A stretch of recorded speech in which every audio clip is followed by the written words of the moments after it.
All right, officially welcoming all of you today. Glad you're joining us. I'm Dr. Ames, and joining me today is Dr. Bainbridge, our Assistant Dean and IRB Director, Dr. Taraga, IRB Chair. We also have Dr. Miller, IRB Reviewer, Dr. Garrett, Research Specialist, and Catalina, Program Manager. And these people, they do several other things, but this is some of what they do. And this is January 2018. This PowerPoint and webinar will be posted on the DC network, but if you're watching this in January of 2019, for example, some things may have changed. The focus of this webinar is threefold. First, we want to introduce you to the new IRB submission system, IRIS. Secondly, we want to update you, discuss with you the updates and forms that you'll need to prepare to submit to IRB. And third, we want to help you to understand how to submit a thorough IRB package to begin with to reduce your revision cycles. Each time you submit to us, we have 10 business days to review your work. It doesn't typically take us that long, but in any case, we want to avoid multiple revision cycles. So what is IRB? It stands for Institutional Review Board, and it's a campus-wide committee charged with the review of human participant research. We want to ensure that the rights and the welfare of your participants are adequately protected and that they fully understand their involvement in your study and all the study details.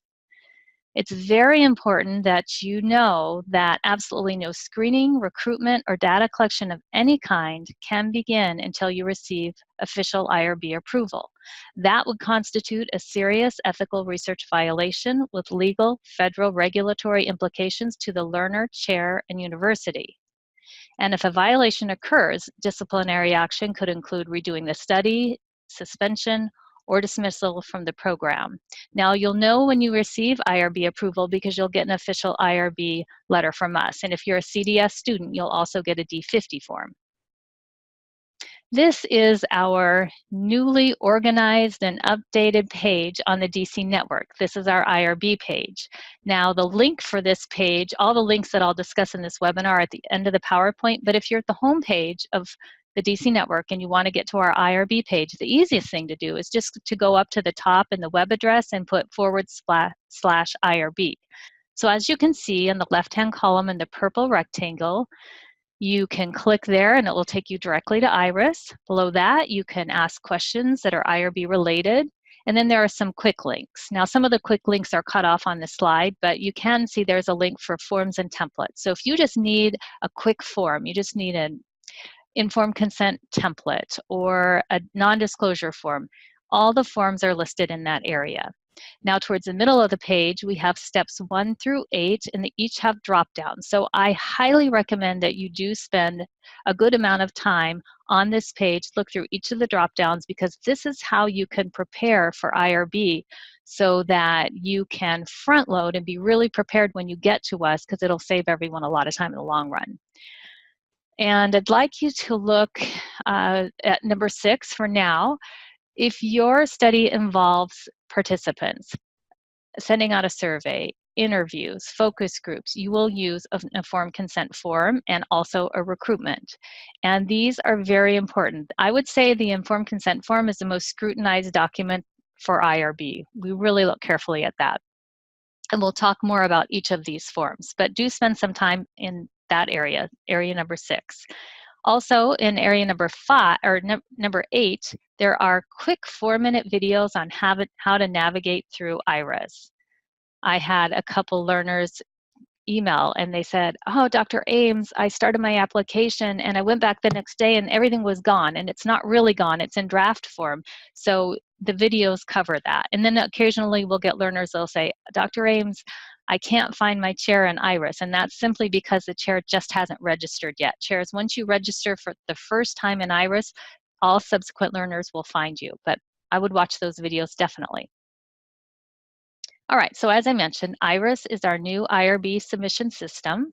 It's web-based software management system, and we use it for managing all of our IRB submissions. So anyone at GCU that wants to conduct research, faculty members, chairs, learners, everyone has to get IRB approval. So everyone will use IRIS. And what we like about it is it uses smart form technology that guides you through the submission process. It will prompt you on which documents you need to upload, depending on what type of study you're conducting, and which parts of the application you have to complete. So someone who's doing a study on archival data would complete different sections of the application than someone who's doing a study using focus groups, for example. But most of the application is the same. All right, so steps to submitting to IRIS. Students and chairs log in and there's no registration. You simply go to IRIS and log in and then you can start. Step 2, you submit you complete your submission package. So you'll fill out the application, the online application, and you'll upload your relevant documents. Step 3, the learners will sign off on their submission when they've deemed that it's ready, and it will route to the chair. Then the chairs have to either approve or deny your submission. They're not approving, giving you IRB approval. That's really important to note. They're just saying, I approve your study to go to IRB for review. Now, I think if you're lucky, your chair may not approve your study, because what we want to happen is we want the chairs to really carefully look at your package before it gets to us, because they can most likely catch some of the errors that will save you some time. Once your chair decides that your submission is ready, then they will sign off and it will automatically route to us. At that time, we'll review your submission.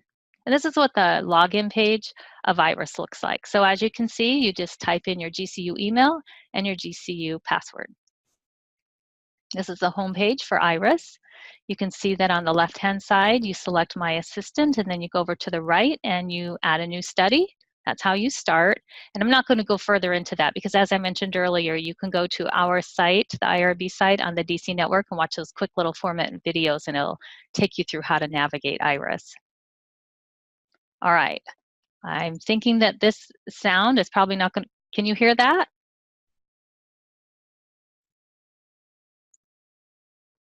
Okay, I'm thinking you probably can't hear the recording. So as a researcher, you will determine which category of research your study falls into. And it's okay, if you're not quite sure, there's quite a bit of information within the help tips on the IRIS application. There are also a lot of information on the DC network. It's possible that when you get to us that the reviewer may decide, this learner thought their submission was exempt, but it's indeed expedited, and we may change that. But there's enough information that most people can get that pretty close to right. So exempt studies are studies that involve minimal risk, and they fall into one of the exemption categories, which you can read more about on the DC network. And they're often archival studies or studies that are using anonymous surveys. Expedited studies are also minimal risk, and the study procedures fall into one of the expedited categories. Often they're studies using confidential surveys, interviews, or focus groups. And full boards are studies involving vulnerable populations or sensitive topics. The full boards at GCU take quite a bit longer than exempt or expedited, and here's why. Anyone that submits a study will submit their study, we'll review it, we'll most likely send back some revisions. You'll make the revisions, it'll come back to us, we'll review it again. If necessary, we'll send further revisions to you. Then at that point, if it's ready, it'll be approved. But if it's a full board review, at that time, it will go to a subcommittee. The subcommittee will review it. They'll undoubtedly send you back with some revision requests. You'll make those revision requests, and if those are adequately addressed, then your study will go to the full board. And right now we have approximately 25 IRB board members. Each of those board members has then the opportunity to ask for additional revisions.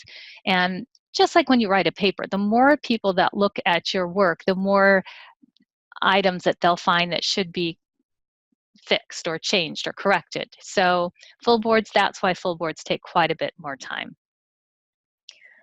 Here's a nice checklist for what types of forms you'll have to be prepared to submit when you come to IRB. Again, IRIS will walk you through that, but in order to prepare, let's look at this checklist. So everyone has to submit their IRB application.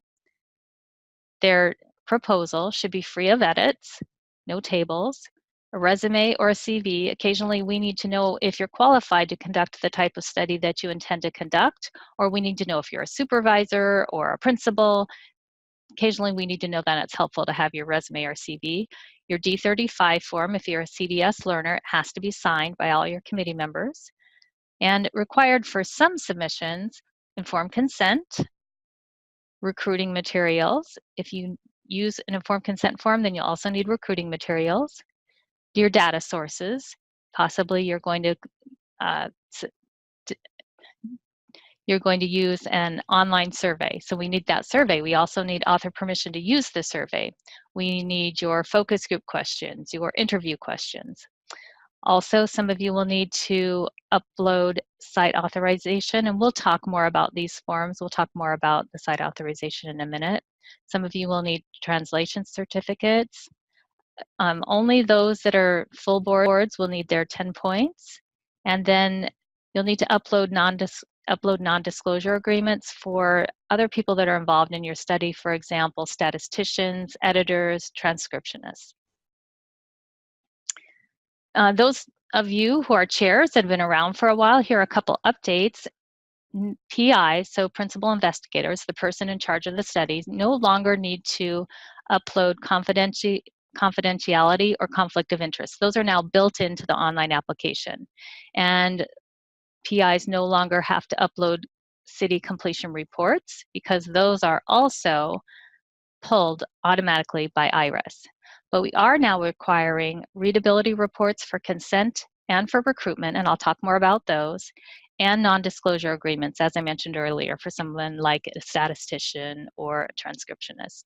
Now, some of you will be conducting a study at a place that has an IRB, possibly a hospital or another college, university, even occasionally really large school districts will have IRBs. If that's the case, we would like you to get your approval from them.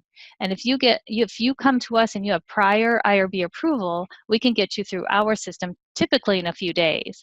And we only require you to upload your application, your proposal, and that official letter or email of IRB approval. Now, keep in mind that IRB approval is different than site authorization. IRB approval comes from an IRB board or an IRB committee. It's more official. Site authorization will come from a superintendent, a principal, a senior administrator. All right, city training. Everyone's required to complete city training, 2 courses, the RCR and the basic course. It's free. It takes approximately 15 hours. You do it at your own pace. They're online modules. And your certification will remain effective for 5 years. So let's talk about each of the forms that you are going to submit when you apply for IRB approval. First, regarding the application, it's the PI's responsibility to provide information about the research procedures so that we have a clear understanding of exactly what your research entails. So you need to be very detailed yet very concise. It's okay if you cut and paste a few sentences from your proposal, for example, maybe your research questions, but we don't want you to cut and paste 2 paragraphs from your proposal. In fact, most of your questions can be answered in 3 to 5 sentences, and none of them I don't think should be any longer than a paragraph. We look very carefully at the data collection section. So if you are describing to us what your data collection entails, we are asking for you to do that in list form, so bullet point form. So we need to know, for example, if you are conducting interviews and a focus group and distributing a survey, we need each of those listed, where you're going to do it, when you're going to do it, with whom, and how. And we need to know how your recruitment information will be distributed. If you're going to use emails, how are you getting those emails? The proposal, again, clean copy, no tables, no edits. We do need your CV or resume. And on the D35, don't submit it until you have all signatures from all your committee members. Site authorization expires after 1 year, should be on official letterhead, should include a wet signature from the senior administrator that's signing it. So wet signature means with a pen, not an electronic signature. It should include all their contact information. Occasionally we have to reach out to them to verify something. And it also should specify what your research activity entails. So occasionally we'll get a site authorization letter and it will say, Jane Doe has permission to conduct research at our site. But that's not really enough. It should read, Jane Doe has permission to conduct interviews or to distribute surveys. It needs to explain what it is that you're going to do. Informed consent and recruitment materials communicate information to participants about the nature of the study, what is involved, the benefits and possible risks. The goal of the informed consent form is to provide enough information about the study so that participants can make an informed decision whether to participate in the study or not. So it's important to write in a clear, concise manner without any grammatical or spelling errors. Like I said earlier, this form is highly scrutinized when it comes to IRB, so you really want a really good camera ready to send out informed consent. And again, just like I mentioned in the application, it should include all the relevant study details. Exactly what are you going to do? What are you asking your participants to be involved in? Recruitment goes along with informed consent. It's kind of an abbreviated informed consent. So they should align. And it's also important that any information in the recruitment materials and in the informed consent form align completely with your application. And always use your GCU email, not your Yahoo email or your Hotmail email. It should always be your GCU email and add your phone number. Okay, so I mentioned earlier that we would talk a little bit about readability reports. This is new. So for participants to comprehend the information in the consent form, the language used should be simple. It's standard in IRBs that consent letters and recruiting materials should be written below the 9th grade reading level. Now, because we realize at GCU that our informed consent form template raises that readability score, we're currently accepting below 8th grade or below 11th grade reading level, but a lower score is always desirable. In fact, IRBs now are considering lowering the readability to 6th grade level or below. And so what you'll do is you can go to the Fleshman and you'll copy and paste your informed consent, but try to leave out the headings and leave out that investigator statement at the bottom. Some of you have an investigator statement, some of you do not. If you have an online survey, you won't see that investigator statement, but leave that out and then just cut and paste and put your wording into this tool, and it will give you a readability score. If your score is too high, then reword it, put it in again, and see if you can lower your score. And these are just some tips on how to lower your score. And I'm not going to go through these now, but again, this PowerPoint will be posted in the DC. And this is actually on our page now, on our IRB page on the DC. Some of you will need HIPAA forms.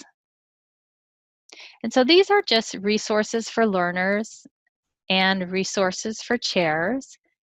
And that's all I have right now, but I know that the people that are helping out on this webinar have been manning the Q&A, and I'm sure there are some questions. So if any of the moderators today, panelists, would like to share some of the questions that have been answered, questions and answers, that would probably be helpful.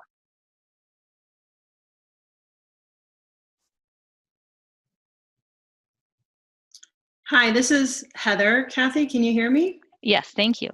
Hi, one of the questions that came up was, I have two comments. One was regarding archival data or existing data sets, and there were questions regarding the types of permissions you need.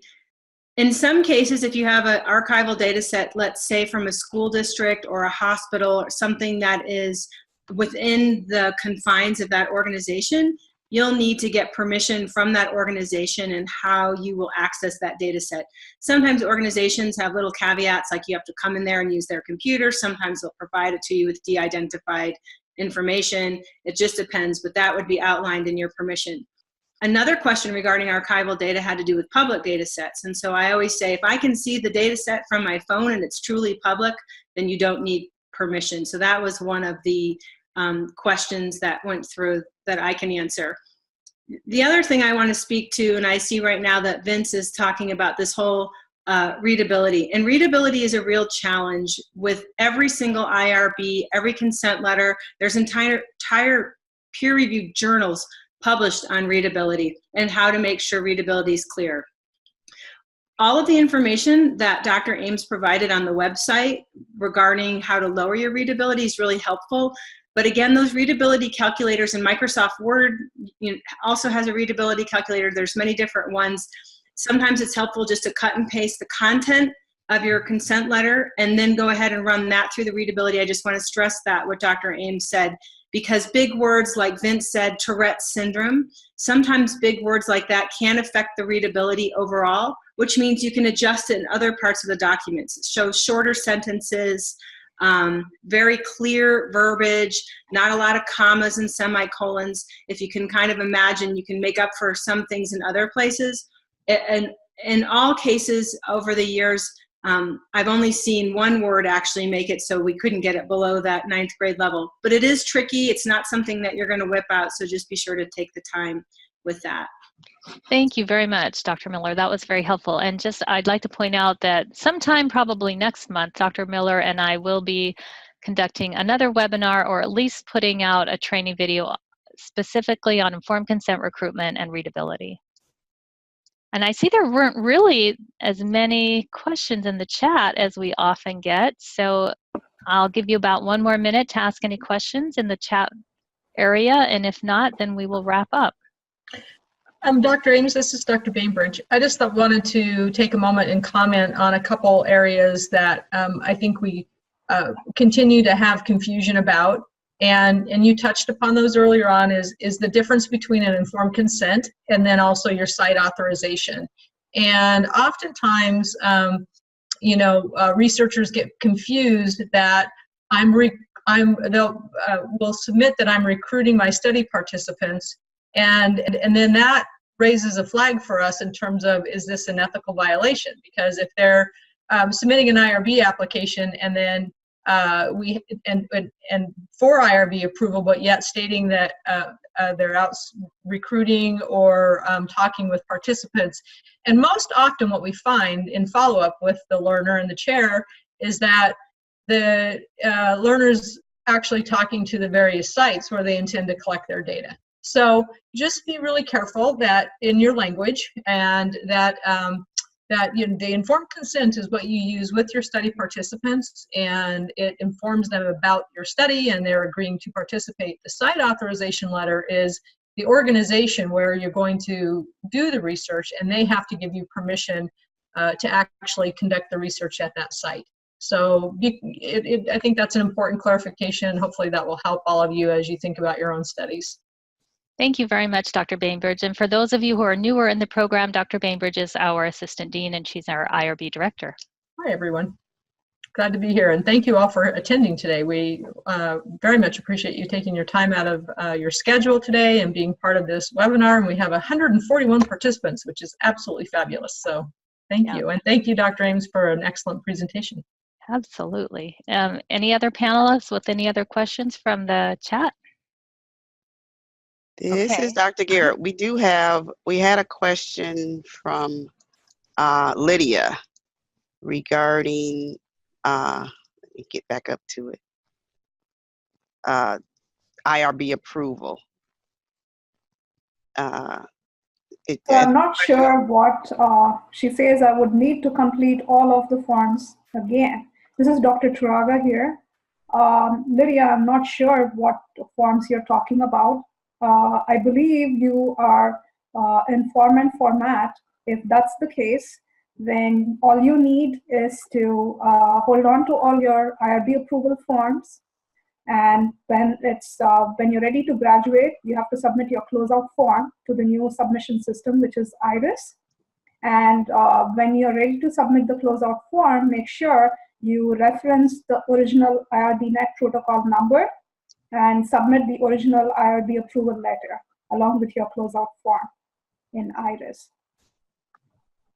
Thank you, Dr. Turaga. Dr. Turaga is our IRB chair. Yes, Dr. Garrett.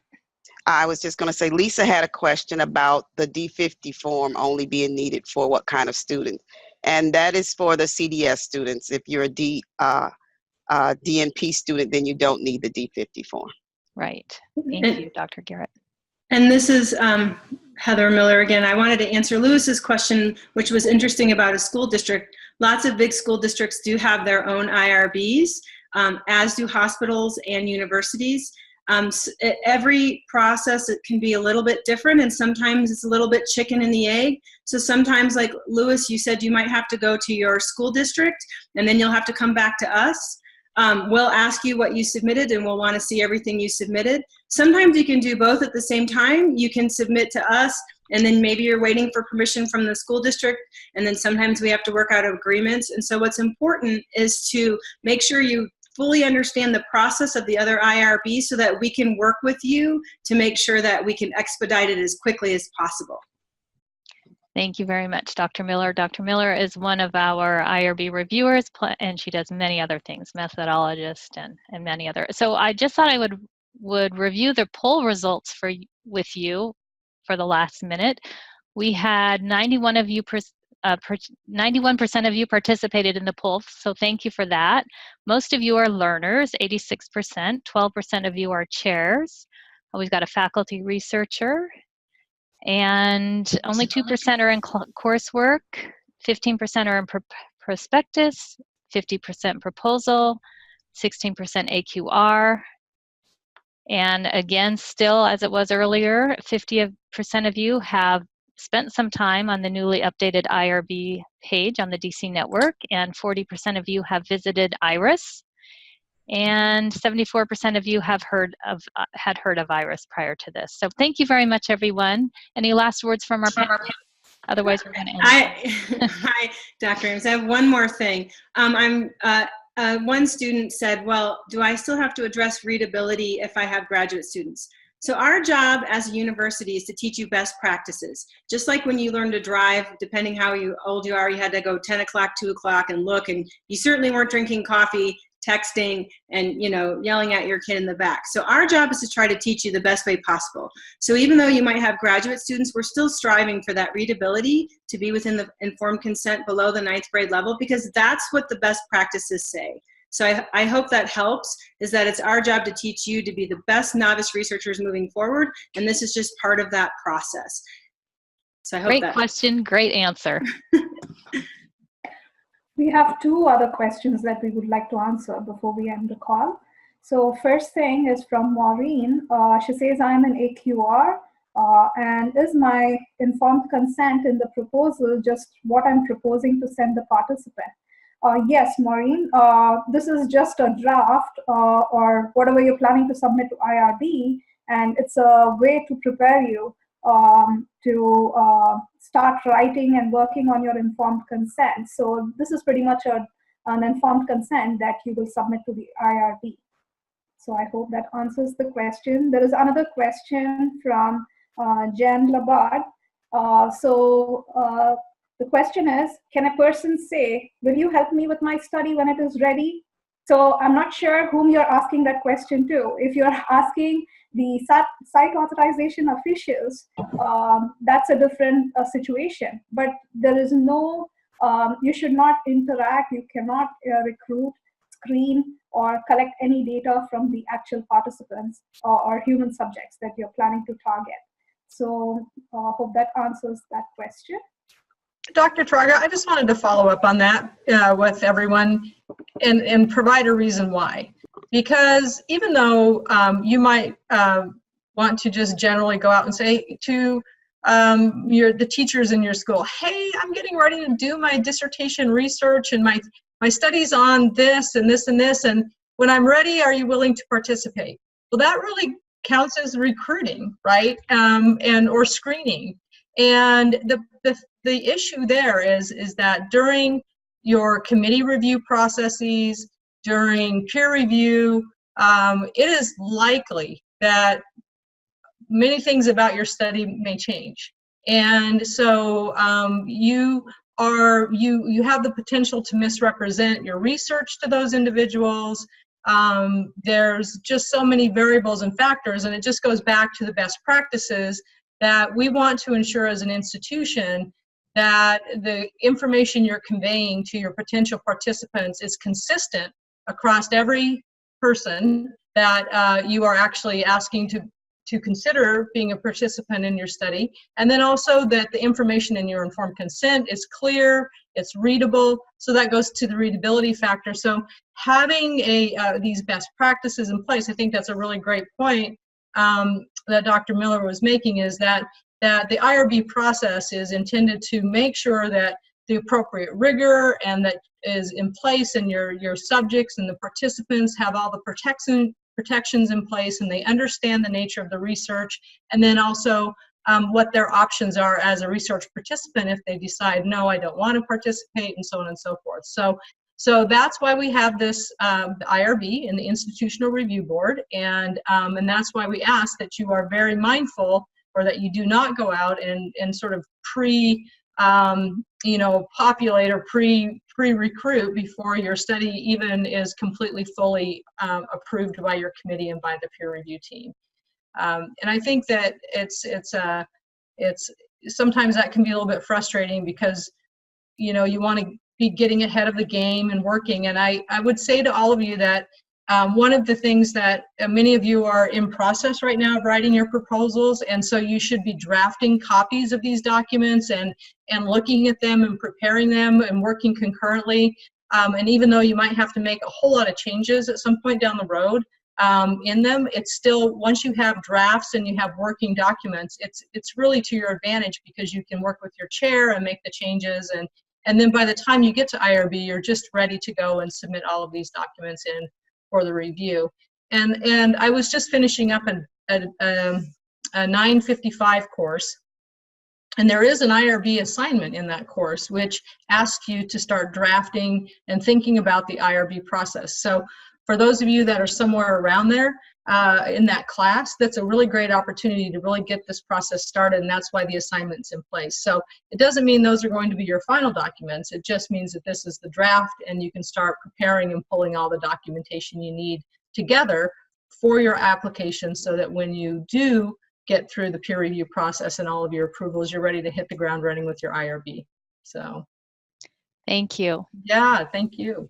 I noticed in the chat that someone mentioned pilot studies. So pilot studies do need IRB approval, but field tests with smaller groups, 3 to 5 participants, do not need IRB approval. And we've gone over a little bit. I don't know if you can see my red face. I'm having a problem with my lighting lately, but just let that be a visual reminder to you. Think of it like a stop sign. So before you submit your documents to IRB, stop, make sure you've really prepared thoroughly and that you've gone over the IRB page on the DC network so that it does cut down on your revision cycles in IRB. We're really glad you joined us. Thank you to all the panelists that helped out with the chat function, and everyone. We will see you in IRB one of these days. Thank you. Thanks for joining us. Have a great day.